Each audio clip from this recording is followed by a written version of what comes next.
Assalamualaikum dan salam sejahtera. Kami dari Nova Team hari ini ingin membentangkan tentang inovasi terbaru kami yang diberi nama ECUC. Baiklah, sebelum saya meneruskan pembentangan, kami ingin memperkenalkan ahli kumpulan kami terlebih dahulu. Di sebelah kiri ialah mentor kumpulan kami iaitu Encik Muhammad Amin bin Atan yang telah membimbing kami sepanjang pembangunan projek inovasi ini. Seterusnya, saya Nur Abdullah binti Muhammad Farid selaku ketua kumpulan dan di sebelah saya Muhammad Fahim Anaki bin Nur Azaman dan akhir sekali Najwa binti Abdul Rahman. Kami daripada Kolej Vocational Perdagangan, Johor Bahru.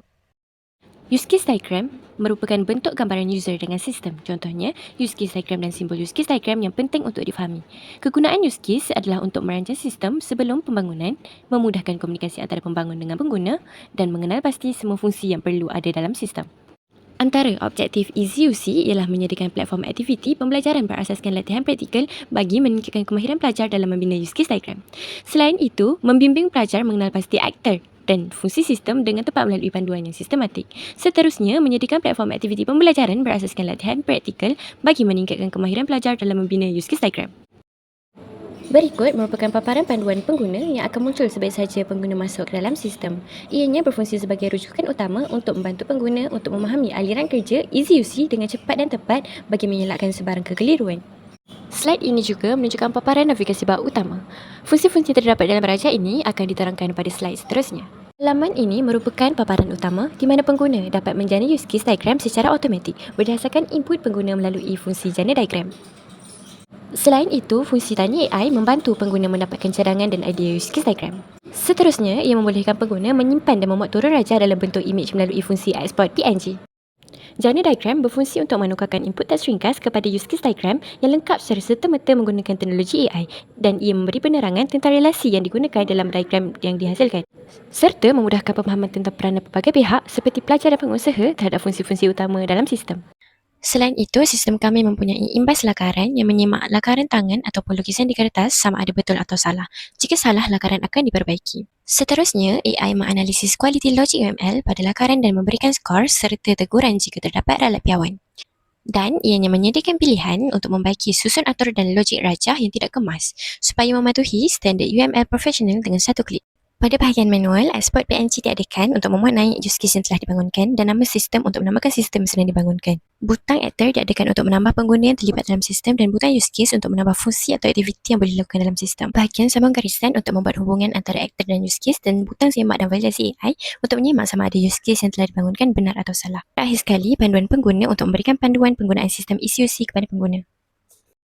Antara kelebihan EasyUC, yang pertama, sistem AI dapat mengesan kesalahan secara automatik sekaligus menjimatkan masa pensyarah. Kedua, fungsi tanya AI membantu pelajar mendapat idea dan belajar secara lebih interaktif. Dan yang akhir sekali, inovasi ini menyokong transformasi digital TVET dengan penerapan teknologi AI yang memenuhi keperluan industri.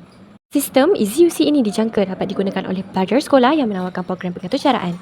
Sasaran utama projek EasyUC ialah pelajar ASK dan sains komputer berdasarkan data KPM seramai 402,918 calon menduduki SPM 2024. ASK pula telah dilaksanakan secara nasional sejak 2017 melalui KSSM sebagai subjek asas pengaturcaraan dan pemikiran komputasional. Oleh itu, terdapat kumpulan sasaran yang besar dalam kalangan pelajar sekolah menengah yang memerlukan bahan pembelajaran pengaturcaraan yang interaktif dan mudah difahami. Selain daripada belajar modul pengaturcaraan di kolej vocational yang kini terdapat di 9 kolej vocational dan dianggarkan sekurang-kurangnya 200 orang pelajar setiap tahun mendapat tawaran melanjut pelajaran di bidang pengaturcaraan. Memandangkan use case merupakan asas pemahaman awal kepada pengembangan aturcara, maka sistem ini dijangka mampu membantu pembelajaran pelajar dalam topik tersebut. Sistem ini akan ditawarkan menggunakan dua konsep iaitu freemium, iaitu penggunaan percuma, dan premium sebagai langganan. Langkah ini juga dapat meningkatkan nilai komersial sistem ini. Untuk pendaftaran harta intelek, kami sediakan roadmap perancangan kumpulan kami berkaitan pendaftaran harta intelek sistem EasyUC.